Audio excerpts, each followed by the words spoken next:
ਸਤਿ ਸ੍ਰੀ ਅਕਾਲ। News 18 Punjab Haryana Himachal ਤੁਸੀਂ ਦੇਖ ਰਹੇ ਹੋ। ਗੌਰਵ ਸ਼ੁਕਲਾ ਮੈਂ ਹਾਂ ਤੁਹਾਡੇ ਨਾਲ। 23 ਸਾਲ ਬਾਅਦ ਗਠਜੋੜ ਦੀਆਂ ਭਾਈਵਾਲ ਪਾਰਟੀਆਂ ਦੇ ਵਿਚਾਲੇ ਤਲਾਕ ਹੋ ਗਿਆ।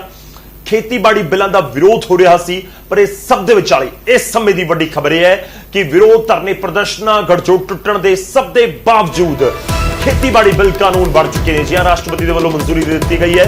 ਖੇਤੀਬਾੜੀ ਕਾਨੂੰਨ ਨੂੰ ਰਾਸ਼ਟਰਪਤੀ ਦੇ ਦਸਤਖਤ ਦੀ ਜ਼ਰੂਰਤ ਸੀ ਤੇ ਰਾਸ਼ਟਰਪਤੀ ਦੇ ਵੱਲੋਂ ਤਿੰਨੇ ਬਿੱਲਾਂ ਦੇ ਉੱਤੇ ਦਸਤਖਤ ਕਰ ਦਿੱਤੇ ਨੇ। ਲੋਕ ਸਭਾ ਰਾਜ ਸਭਾ ਦੇ ਵਿੱਚ ਪਾਸ ਹੋਣ ਤੋਂ ਬਾਅਦ ਜੋ ਪੂਰਾ ਪ੍ਰੋਸੈਸ ਹੈ ਸੰਵਿਧਾਨਿਕ ਰਾਸ਼ਟਰਪਤੀ ਦੇ ਕੋਲ ਕੋਈ ਵੀ ਬਿੱਲ ਹੁੰਦਾ ਉਹ ਜਾਂਦਾ ਹੈ, ਰਾਸ਼ਟਰਪਤੀ ਦੇ ਕੋਲ ਸਾਈਨ ਹੋਣ ਤੋਂ ਬਾਅਦ ਉਹਨਾਂ ਦੇ ਸਾਈਨ ਹੋਣ ਤੋਂ ਬਾਅਦ ਹੀ ਉਹ ਕਾਨੂੰਨ ਬਣਦਾ ਹੈ। ਤਾਂ ਵਿਰੋਧ ਦੇ ਵਿਚਾਲੇ ਤਿੰਨੋਂ ਖੇਤੀ ਬਿੱਲ ਕਾਨੂੰਨ ਬਣ ਚੁੱਕੇ ਨੇ। ਰਾਸ਼ਟਰਪਤੀ ਰਾਮਨਾਥ ਕੋਵਿੰਦ ਨੇ ਇਸ ਦੀ ਮਨਜ਼ੂਰੀ ਦੇ ਦਿੱਤੀ ਹੈ। ਤਿੰਨੋਂ ਬਿੱਲਾਂ ਤੇ ਰਾਸ਼ਟਰਪਤੀ ਨੇ ਦਸਤਖਤ ਕਰ ਦਿੱਤੇ ਨੇ।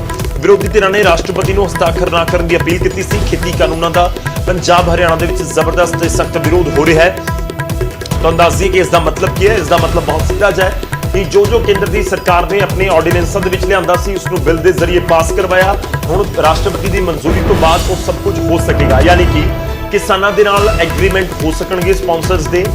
ਹੁਣ ਮੰਡੀ ਤੋਂ ਬਾਹਰ ਵੀ ਖਰੀਦ ਹੋ ਸਕੇਗੀ। ਕਿਸਾਨਾਂ ਦੇ ਘਰ ਜਾ ਕੇ ਵੀ ਕੋਈ ਖਰੀਦ ਕਰਦਾ ਤਾਂ ਉਹ ਗੈਰ ਕਾਨੂੰਨੀ ਨਹੀਂ ਹੋਏਗਾ ਤੇ ਕਿਸਾਨ ਕਿਤੇ ਵੀ ਜਾ ਕੇ ਆਪਣੀ ਫਸਲ ਵੇਚ ਸਕਦੇ ਨੇ, ਚਾਹੇ ਉਹ ਹਰਿਆਣਾ ਦੇ ਵਿੱਚ ਹੋਵੇ, ਕੋਈ ਹਿਮਾਚਲ ਜਾਣਾ ਚਾਹੁੰਦਾ ਹੈ, ਕੋਈ ਰਾਜਸਥਾਨ ਜਾਣਾ ਚਾਹੁੰਦਾ ਹੈ ਜਾਂ ਕੋਈ ਜੰਮੂ ਕਸ਼ਮੀਰ 'ਚ ਜਾ ਕੇ ਵੇਚਣੀ ਚਾਹੁੰਦਾ ਹੈ। ਮਤਲਬ ਉੱਥੇ ਵੀ ਤੁਹਾਡਾ ਕੋਈ ਬਾਰਡਰ ਲੱਗਦਾ ਹੈ ਜਾਂ ਤੁਸੀਂ ਦੂਰ ਕਿਤੇ ਵੇਚਣਾ ਚਾਹੁੰਦੇ ਹੋ ਤਾਂ ਤੁਸੀਂ ਆਪਣੀ ਫਸਲ ਵੇਚ ਸਕਦੇ ਹੋ। ਵਿਰੋਧ ਬਹੁਤ ਹੋ ਰਿਹਾ, ਪਰ ਇਸ ਸਭ ਦੇ ਵਿਚਾਲੇ ਇੱਕ ਖੇਤੀ ਬਿੱਲ ਹੁਣ ਪਾਸ ਹੋ ਕੇ ਕਾਨੂੰਨ ਦਸਤਖਤ ਤੋਂ ਬਾਅਦ ਰਾਸ਼ਟਰਪਤੀ ਦੇ ਦਸਤਖਤ ਤੋਂ ਬਾਅਦ ਕਾਨੂੰਨ ਬਣ ਚੁੱਕੇ।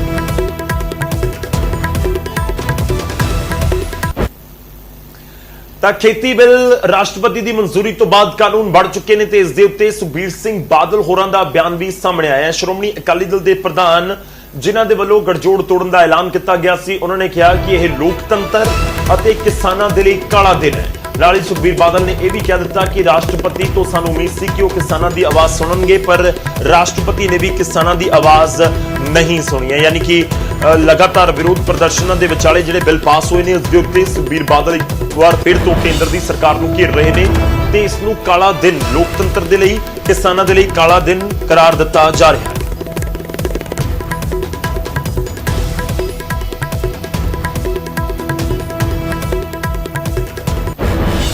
ਤਾਂ ਖੇਤੀ ਬਿੱਲ ਕਾਨੂੰਨ ਬਣ ਚੁੱਕੇ ਨੇ ਰਾਸ਼ਟਰਪਤੀ ਦੀ ਮਨਜ਼ੂਰੀ ਤੋਂ ਬਾਅਦ, ਪਰ ਦੂਜੇ ਪਾਸੇ ਕਿਸਾਨਾਂ ਦੇ ਧਰਨੇ ਪ੍ਰਦਰਸ਼ਨ ਜਾਰੀ ਨੇ।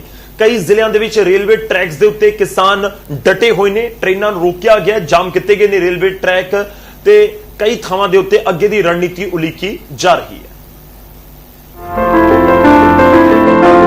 ਖੇਤਾਂ ਵਿੱਚ ਜਦੋਂ ਪਤੀ ਨੇ, ਪਿਓ ਨੇ, ਪੁੱਤਰ ਨੇ ਫਸਲ ਉਗਾਈ ਤਾਂ ਮੋਢੇ ਨਾਲ ਮੋਢਾ ਮਿਲਾ ਕੇ ਸਾਥ ਦਿੱਤਾ।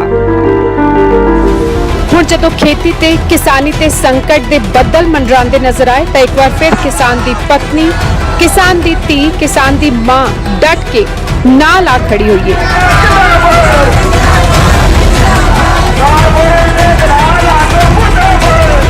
ਐਤਵਾਰ ਕੇਂਦਰ ਦੇ ਖੇਤੀ ਬਿੱਲਾਂ ਖਿਲਾਫ ਰੇਲਵੇ ਟਰੈਕਾਂ ਤੇ ਡਟੇ ਕਿਸਾਨਾਂ ਨਾਲ ਕੇਸਰੀ ਰੰਗ ਦੀਆਂ ਚੁੰਨੀਆਂ ਲਏ ਵੱਡੀ ਗਿਣਤੀ ਵਿੱਚ ਮਹਿਲਾਵਾਂ ਵੀ ਆ ਡਟੀਆਂ ਅਤੇ ਖੇਤੀ ਬਿੱਲਾਂ ਨੂੰ ਰੱਦ ਕਰਨ ਦੀ ਮੰਗ ਕੀਤੀ। ਤਸਵੀਰਾਂ ਬਿਆਸ ਤੋਂ ਨੇ।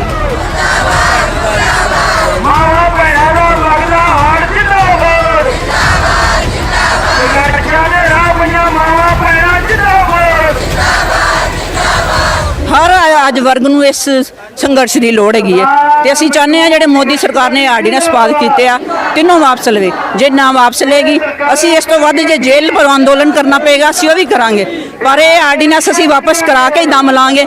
ਉਨੀ ਦੇਰ ਤੱਕ ਸਾਡੀਆਂ ਭੈਣਾਂ ਨਹੀਂ ਮਿਲਣੀਆਂ। ਕੁਝ ਅਜਿਹੀ ਤਸਵੀਰਾਂ ਫਿਰੋਜ਼ਪੁਰ ਤੋਂ ਵੀ ਨਜ਼ਰ ਆਈਆਂ। ਫਿਰੋਜ਼ਪੁਰ ਰੇਲਵੇ ਟਰੈਕ ਤੇ ਪਿਛਲੇ 4 ਦਿਨਾਂ ਤੋਂ ਕਿਸਾਨ ਧਰਨਾ ਲਾ ਕੇ ਬੈਠੇ ਹੋਏ ਨੇ।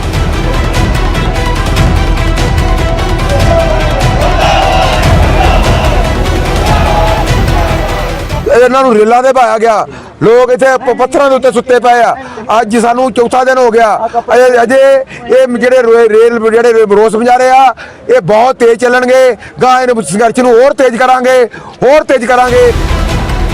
ਖੇਤੀ ਬਿੱਲਾਂ ਖਿਲਾਫ ਕਿਸਾਨਾਂ ਦਾ ਪ੍ਰਦਰਸ਼ਨ ਹਰ ਗੁਜ਼ਰਦੇ ਦਿਨ ਦੇ ਨਾਲ ਤੇਜ਼ ਹੁੰਦਾ ਜਾ ਰਿਹਾ ਹੈ। 29 ਤਾਰੀਖ ਤੱਕ ਧਰਨੇ ਤੇ ਬੈਠੇ ਕਿਸਾਨਾਂ ਨੇ ਸਾਫ਼ ਕਰ ਦਿੱਤਾ ਹੈ ਕਿ ਜੇਕਰ ਖੇਤੀ ਬਿੱਲ ਰੱਦ ਨਾ ਕੀਤੇ ਗਏ ਤਾਂ ਅੱਗੇ ਵਿਰੋਧ ਪ੍ਰਦਰਸ਼ਨ ਹੋਰ ਤੇਜ਼ ਕੀਤਾ ਜਾਏਗਾ।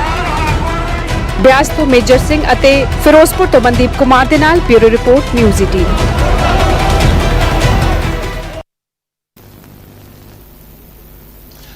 ਤਾਂ ਵਿਰੋਧ ਪ੍ਰਦਰਸ਼ਨ ਲਗਾਤਾਰ ਜਾਰੀ ਨੇ। ਇੱਕ ਪਾਸੇ ਖੇਤੀ ਬਿੱਲ ਨੂੰ ਮਨਜ਼ੂਰੀ ਮਿਲ ਚੁੱਕੀ ਹੈ, ਉਹ ਬਿੱਲ ਤੋਂ ਹੁਣ ਕਾਨੂੰਨ ਵੀ ਬਣ ਚੁੱਕੇ ਨੇ, ਪਰ ਇਸ ਸਭ ਦੇ ਵਿਚਾਲੇ ਵਿਰੋਧ ਪ੍ਰਦਰਸ਼ਨ ਜਾਰੀ ਹੈ। ਪਰ ਹੁਣ ਗੱਲ ਕਰਾਂਗੇ ਬੀਜੇਪੀ ਅਤੇ ਅਕਾਲੀ ਦਲ ਦੇ ਗਠਜੋੜ ਦੀ। ਇਹ 23 ਸਾਲ ਪੁਰਾਣਾ 9 ਮਾਸ ਦਾ ਰਿਸ਼ਤਾ ਖੇਤੀ ਬਿੱਲਾਂ ਦੇ ਵਿਰੋਧ ਦੇ ਵਿੱਚ ਖਤਮ ਹੋ ਗਿਆ। ਅਕਾਲੀ ਦਲ ਨੇ ਐਨਡੀਏ ਤੋਂ ਬਾਹਰ ਆਉਣ ਦਾ ਫੈਸਲਾ ਕਰ ਲਿਆ ਤੇ ਉਸ ਤੋਂ ਬਾਅਦ ਪੂਰਾ ਦਿਨ ਸਿਆਸਤ ਭਖੀ ਰਹੀ। ਅਕਾਲੀ ਦਲ ਕੇਂਦਰ ਤੇ ਨਿਸ਼ਾਨੇ ਸਾਧ ਰਿਹਾ ਹੈ, ਜਦਕਿ ਬੀਜੇਪੀ ਕਹਿ ਰਹੀ ਹੈ ਕਿ ਅਕਾਲੀ ਦਲ ਨੇ ਗਠਜੋੜ ਤੋੜਨ ਦਾ ਕੋਈ ਵਾਜਬ ਵਜ੍ਹਾ ਨਹੀਂ ਦੱਸੀ, ਕੋਈ ਵਾਜਬ ਕਾਰਨ ਨਹੀਂ ਦੱਸਿਆ।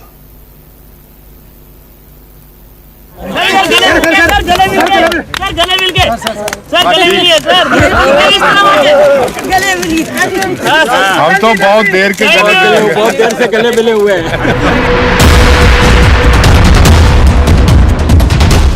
करीब 23 साल पहला अटल बिहारी वाजपेयी ते प्रकाश सिंह बादल दे विचाले सांझ पई, दोवें आगूआं दे विचाले जफ्फियां पईयां, पर 23 साल दी सांझ दे बाद यह रिश्ता खत्म हो गया। 23 साल तक चली सियासी यारी हुण टुट चुकी है। शनिवार नूं अकाली दल दी कोर कमेटी दी मीटिंग विच बीजेपी दे नाल नाता तोड़न दा फैसला कर लिया गया। मीटिंग तो बाद बीजेपी दे नाल रिश्ता तोड़न दा ऐलान खुद सुखबीर सिंह बादल ने कीता। दोस्ती दी सांझ दा ऐलान दिन वेले होया सी अते दोस्ती दा अंत 23 साल बाद रात दे वेले सुखबीर सिंह बादल वल्लों दिते इस बयान दे नाल हो गया। Happy to inform you that the Shiromani Akali Dal has decided to extend support to the Bharatiya Janata Party in the 11th Lok Sabha for forming the new union government with kind wishes and regards.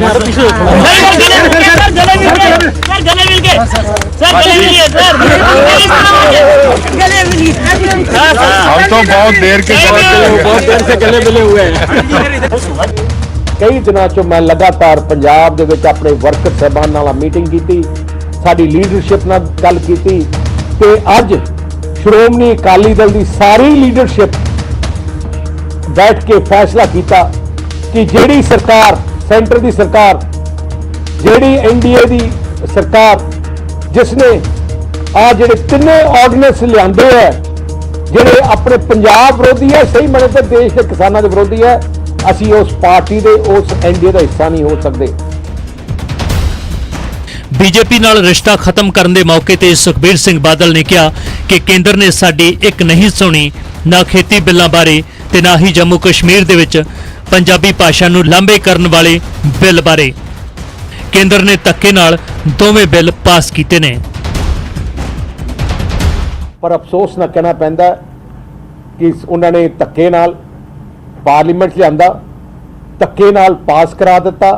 राज्य सभा जो होया तुसीं तुहानूं जानदे हो, असी उसे टाइम श्रोमणी अकाली दल भावें सरकार का हिस्सा सी, साडी member parliament minister Harsimrat Kaur Badal ने उसे टाइम इस्तीफा दिता ते असी उस सरकार तो बाहर आए।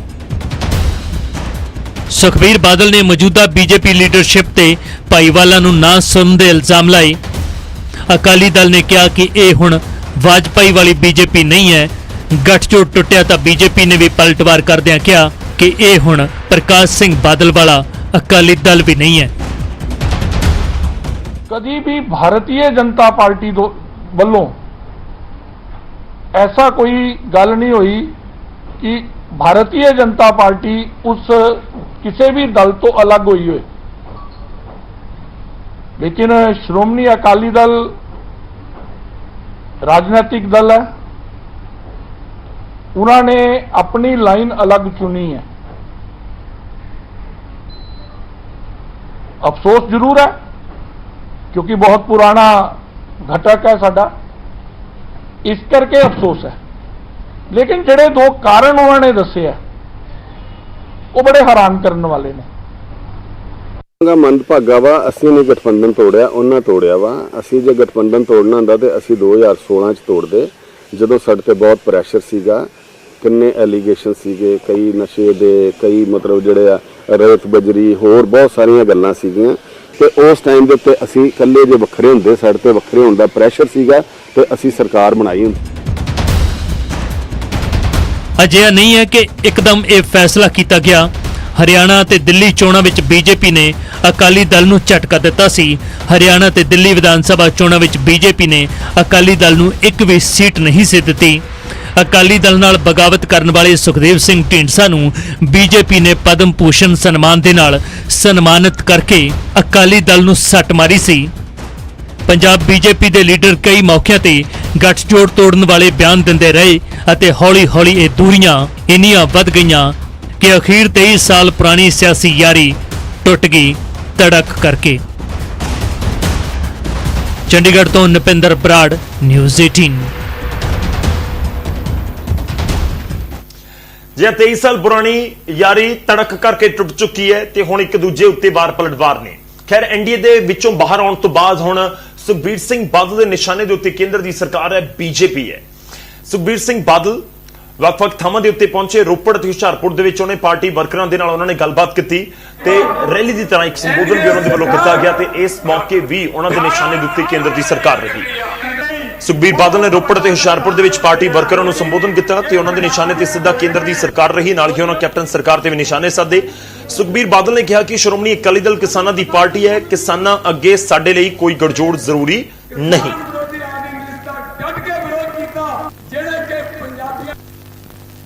ਪੰਜਾਬ ਦੀ ਸਿਆਸਤ ਵਿੱਚ ਇੱਕ ਨਵਾਂ ਮੋੜ ਪਿਆ।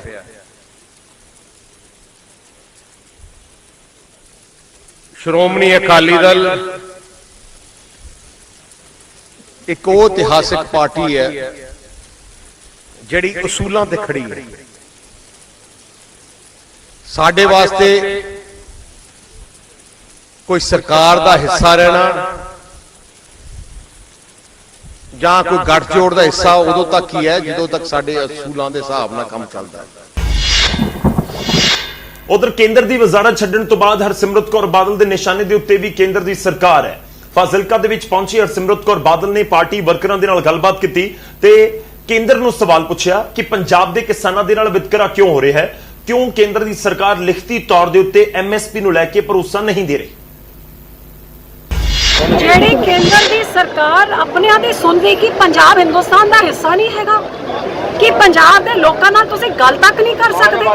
ਇੰਨਾ ਵਿਤਕਰਾ ਕਿਉਂ ਪੰਜਾਬੀਆਂ ਦੇ ਨਾਲ? ਇਹ ਉਹ ਪੰਜਾਬ ਹੈ ਜਿਹੜੇ ਤੁਹਾਡੇ ਦੇਸ਼ ਦਾ ਢਿੱਡ ਭਰਦਾ ਹੈਗਾ, ਜਿਨ੍ਹਾਂ ਦੇ ਪੁੱਤ ਦੇ ਫੌਜਾਂ 'ਚ ਦੇਸ਼ ਦੇ ਸਰਹੱਦ 'ਚ ਕੁਰਬਾਨੀਆਂ ਦਿੰਦੇ ਨੇ। ਤੇ ਮੈਂ ਤਾਂ ਆਹੀ ਕਹਿੰਦੀ ਆ, ਜੇ ਤੁਸੀਂ ਕਹਿੰਦੇ ਹੋ ਐਮਐਸਪੀ ਜਾਰੀ ਰਹੂਗੀ, ਸਰਕਾਰੀ ਖਰੀਦ ਜਾਰੀ ਰਹੂਗੀ, ਤੇ ਫਿਰ ਤੁਹਾਨੂੰ ਲਿਖਣ 'ਚ ਤੁਹਾਨੂੰ ਕੀ ਝਿਜਕ ਹੈਗੀ? ਉਹ ਕੀ ਕਾਰਨ ਹੈ ਕਿ ਤੁਸੀਂ ਵਪਾਰੀਆਂ ਵਾਸਤੇ, ਪੂੰਜੀਪਤੀਆਂ ਵਾਸਤੇ ਤਾਂ ਇੰਨਾ ਵੱਡਾ ਕਾਨੂੰਨ ਬਣਾਤਾ, ਲੇਕਿਨ ਕਿਸਾਨਾਂ ਵਾਸਤੇ ਆਮਦਨੀ ਦੁਗਣੀ ਕਰਨੀ ਹੈ, ਛੋਟਾ ਜਿਹੀ ਲਾਈਨ ਕਿਉਂ ਨਹੀਂ ਤੁਸੀਂ ਲਿਖ ਸਕਦੇ ਉਸ ਦਾ? ਤਾਂ ਅਕਾਲੀ ਦਲ ਦੇ ਵੱਲੋਂ ਗੜਜੋੜ ਤੋੜਿਆ ਗਿਆ, ਐਨਡੀਏ ਤੋਂ ਬਾਹਰ ਆਏ ਗਏ ਤੇ ਹੁਣ ਕੇਂਦਰ ਦੀ ਸਰਕਾਰ ਦੇ ਉੱਤੇ ਖੂਬ ਹਮਲਾਵਰ ਨੇ। ਗੜਜੋੜ ਤੋੜਨਾ, ਕਿਸਾਨਾਂ ਦੇ ਨਾਲ ਖੜੇ ਹੋਣ ਦਾ ਦਾਅਵਾ ਵੀ ਕੀਤਾ ਜਾ ਰਿਹਾ ਹੈ, ਪਰ ਵਿਰੋਧੀ ਇਸ ਤੋਂ ਵੱਖ ਸੋਚਦੇ ਨੇ।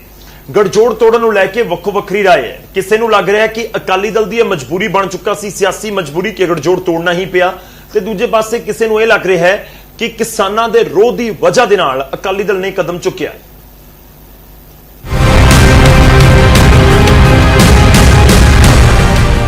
ਅਕਾਲੀ ਦਲ ਨੇ ਬੀਜੇਪੀ ਦੇ ਨਾਲੋਂ ਗੱਠਜੋੜ ਤੋੜਿਆ ਤਾਂ ਵਿਰੋਧੀ ਧਿਰਾਂ ਨੇ ਵੀ ਮੌਕਾ ਸਾਂਭਦੇ ਹੋਏ ਸਿਆਸੀ ਨਿਸ਼ਾਨੇ ਸਾਧਨੇ ਸ਼ੁਰੂ ਕਰ ਦਿੱਤੇ। ਪਹਿਲਾਂ ਵਿਰੋਧੀਆਂ ਦੇ ਵੱਲੋਂ ਹਰਸਿਮਰਤ ਕੌਰ ਬਾਦਲ ਦੇ ਅਸਤੀਫੇ ਦੀ ਮੰਗ ਕੀਤੀ ਜਾ ਰਹੀ ਸੀ ਤਾਂ ਖੇਤੀ ਬਿੱਲਾਂ ਦੇ ਮੁੱਦੇ ਤੇ ਹਰਸਿਮਰਤ ਕੌਰ ਬਾਦਲ ਨੇ ਅਸਤੀਫਾ ਦੇ ਦਿੱਤਾ। ਵਿਰੋਧੀਆਂ ਨੇ ਇਸ ਨੂੰ ਸਿਆਸੀ ਡਰਾਮਾ ਦੱਸਿਆ। ਇਸ ਦੇ ਬਾਅਦ ਵਿਰੋਧੀਆਂ ਨੇ ਕਿਹਾ ਕਿ ਜੇਕਰ ਅਕਾਲੀ ਦਲ ਕਿਸਾਨਾਂ ਲਈ ਲੜਨਾ ਚਾਹੁੰਦਾ ਹੈ ਤਾਂ ਉਹ ਬੀਜੇਪੀ ਦੇ ਨਾਲੋਂ ਗੱਠਜੋੜ ਤੋੜ ਕੇ ਮੈਦਾਨ ਦੇ ਵਿੱਚ ਆਵੇ। ਅਖੀਰ ਉਹ ਗੱਠਜੋੜ ਵੀ ਟੁੱਟ ਗਿਆ।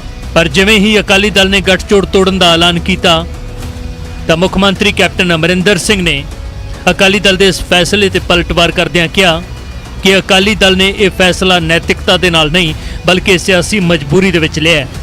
ਅਕਾਲੀ ਦਲ ਦੇ ਕੋਲ ਹੋਰ ਕੋਈ ਬਦਲ ਬਾਕੀ ਨਹੀਂ ਸੀ। ਸੁਖਬੀਰ ਬਾਦਲ ਦੇ ਅੱਗੇ ਖੂਹ ਤੇ ਪਿੱਛੇ ਖਾਈ ਵਾਲੀ ਸਥਿਤੀ ਬਣ ਚੁੱਕੀ ਸੀ। ਪੰਜਾਬ ਕਾਂਗਰਸ ਦੇ ਪ੍ਰਧਾਨ ਸੁਨੀਲ ਜਾਖੜ ਤੇ ਖਜ਼ਾਨਾ ਮੰਤਰੀ ਮਨਪ੍ਰੀਤ ਸਿੰਘ ਬਾਦਲ ਦਾ ਕਹਿਣਾ ਹੈ ਕਿ ਅਕਾਲੀ ਦਲ ਨੂੰ ਡਰ ਸੀ ਕਿ ਬੀਜੇਪੀ ਉਹਨਾਂ ਨੂੰ ਛੱਡ ਦੇਵੇਗੀ। ਇਸੇ ਨਮੋਸ਼ੀ ਤੋਂ ਬਚਣ ਦੇ ਲਈ ਅਕਾਲੀ ਦਲ ਨੇ ਗੱਠਜੋੜ ਤੋੜਨ ਦਾ ਫੈਸਲਾ ਜਲਦਬਾਜ਼ੀ ਵਿੱਚ ਕਰ ਲਿਆ।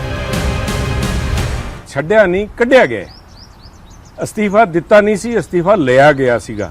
ਇਸ ਗਠਬੰਧਨ ਚੋਂ ਕੱਢਣ ਦੇ ਨਾਲ ਉਹਨਾਂ ਨੇ, ਸੁਖਬੀਰ ਜੀ ਨੇ, ਜਿਸ ਤਰ੍ਹਾਂ ਆਪਣੀ ਬੱਸ ਦਾ ਪਰਮਿਟ ਲੈਂਦੇ ਆ ਨਾ ਪੰਜਾਬ 'ਚ ਐਂਟਰੀ ਦਾ, ਇੰਟਰਸਟੇਟ, ਉਹਨਾਂ ਨੇ ਪੰਜਾਬ 'ਚ ਐਂਟਰੀ ਦਾ ਪਰਮਿਟ ਲੈਣ ਦੀ ਕੋਸ਼ਿਸ਼ ਕੀਤੀ ਹੈ, ਲਾਇਸੈਂਸ ਲੈਣ ਦੀ ਕੋਸ਼ਿਸ਼ ਕੀਤੀ ਹੈ ਵੀ ਅਕਾਲੀ ਦਲ ਨੂੰ ਪਿੰਡਾਂ ਦੇ ਵਿੱਚ ਕਿਸਾਨ ਵੜਨ ਦੇਣ।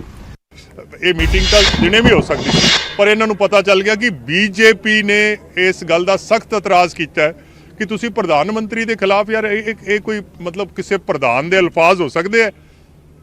ਜੇ ਵੱਡੇ ਤੋਂ ਵੱਡੇ ਕੋਈ ਆਪਾਂ ਪਾਕਿਸਤਾਨ ਦੇ ਵੀ ਕਿਸੇ ਪ੍ਰਾਈਮ ਮਿਨਿਸਟਰ ਦੀ ਗੱਲ ਕਰਦੇ ਆ ਤਾਂ ਉਹਨਾਂ ਨੂੰ ਆਪਾਂ ਪ੍ਰਧਾਨ ਮੰਤਰੀ ਜੀ ਜਾਂ ਵਜ਼ੀਰ ਆਜ਼ਮ ਜਾਂ ਕੋਈ ਉਹਨਾਂ ਦੇ ਕੋਈ ਜੀ ਲਾਉਨੇ ਆ ਉਹਨਾਂ ਦੇ ਨਾਂ ਦੇ ਮਗਰ, ਤੇ ਇਹਨਾਂ ਨੇ ਇਹੀ ਕਹਿਤਾ ਕਿ ਮੈਂ ਤਾਂ ਮੋਦੀ ਤੇ ਮੱਬ ਮਾਰਤਾ।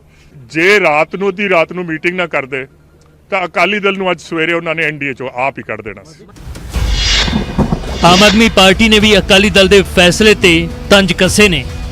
ਆਪ ਦੀ ਪੰਜਾਬ ਇਕਾਈ ਦੇ ਪ੍ਰਧਾਨ ਭਗਵੰਤ ਮਾਨ ਨੇ ਟਵੀਟ ਕਰਦਿਆਂ ਲਿਖਿਆ ਕਿ ਅਕਾਲੀ ਦਲ ਜੀ ਹੁਣ ਪਛਤਾਏ ਕੀ ਹੋਏ ਜਦੋਂ ਮੋਦੀ ਝੁੱਗੇ ਖੇਤ। ਆਮ ਆਦਮੀ ਪਾਰਟੀ ਨੇ ਸਵਾਲ ਕੀਤਾ ਕਿ ਹੁਣ ਗੱਠਜੋੜ ਤੋੜਨ ਦਾ ਕੀ ਫਾਇਦਾ ਹੈ? ਇਹ ਗੱਠਜੋੜ 6 ਮਹੀਨੇ ਪਹਿਲਾਂ ਤੋੜ ਦੇਣਾ ਚਾਹੀਦਾ ਸੀ। ਹੁਣ ਜੋ ਫੈਸਲਾ ਕੀਤਾ ਗਿਆ ਹੈ ਉਹ ਕਿਸਾਨਾਂ ਦੇ ਦਬਾਅ ਕਰਕੇ ਕੀਤਾ ਗਿਆ ਹੈ। ਇਹ ਲੋਕਾਂ ਦੇ ਪਲਾਸ ਨੇ 9 ਮਾਸ ਦਾ ਰਿਸ਼ਤਾ ਜਿਹੜਾ ਤੋੜਿਆ, ਇਹ 9 ਲੋਕਾਂ ਦੇ ਪਲਾਸ ਨੇ ਖਿੱਚਿਆ। ਇਹ ਤਾਂ ਕੁਰਸੀ ਨੂੰ ਜੱਫਾ ਮਾਰ ਕੇ ਬਹਿ ਜਾਂਦੇ ਸੀ। ਜਦੋਂ ਇਹ ਕੋਸ਼ਿਸ਼ਾਂ ਕਰ ਰਹੇ ਸੀ, ਜਿਵੇਂ ਤੁਸੀਂ ਕਹਿ ਰਹੇ ਹੋ ਕੋਸ਼ਿਸ਼ਾਂ ਕਰ ਰਹੇ ਸੀ, ਇਹ ਕਹਿ ਰਹੇ ਨੇਗੇ, ਤਾਂ ਕੋਸ਼ਿਸ਼ਾਂ ਦਿਖਾਉਣ ਕੀ ਕੀਤੀਆਂ ਨੇਗੀਆਂ? ਦਿਖਾਉਣ ਉਹਨਾਂ ਮੀਟਿੰਗਾਂ ਦੇ ਮਿੰਟਸ, ਦਿਖਾਉਣ ਉਹ ਲੈਟਰ। ਇਹ ਲੈਟਰ ਤਾਂ ਆਊਟ ਲੈ ਕੇ ਆਏ ਨੇਗੇ, ਉਹ ਫਾਇਦੇ ਗਿਣਾਉਣ ਵਾਲੇ ਲੈਟਰ ਲੈ ਕੇ ਆਏ ਨੇਗੇ, ਕਹਿੰਦੇ ਨੇ ਅਸੀਂ ਕੋਸ਼ਿਸ਼ਾਂ ਕਰ ਰਹੇ ਸੀਗੇ। ਇਹ ਬਹੁਤ ਵੱਡਾ ਝੂਠ ਬੋਲ ਰਹੇ ਨੇ। ਖੈਰ, ਅਕਾਲੀ ਦਲ ਗੱਠਜੋੜ ਤੋੜਨ ਦੀ ਆੜ ਦੇ ਵਿੱਚ 2022 ਦੀ ਦਹਲੀਜ਼ ਤੇ ਪੈਰ ਰੱਖਣ ਦੀ ਤਿਆਰੀ ਵਿੱਚ ਹੈ, ਪਰ ਵਿਰੋਧੀਆਂ ਨੂੰ ਇਹ ਫੈਸਲਾ ਮਹਿਜ਼ ਸਿਆਸੀ ਮਜਬੂਰੀ ਨਜ਼ਰ ਆ ਰਿਹਾ ਹੈ। ਪਰ ਇਹਨਾਂ ਜ਼ਰੂਰ ਹੈ ਕਿ 2022 ਦੀ ਤਸਵੀਰ ਹੁਣ ਦਿਲਚਸਪ ਹੋ ਗਈ ਹੈ।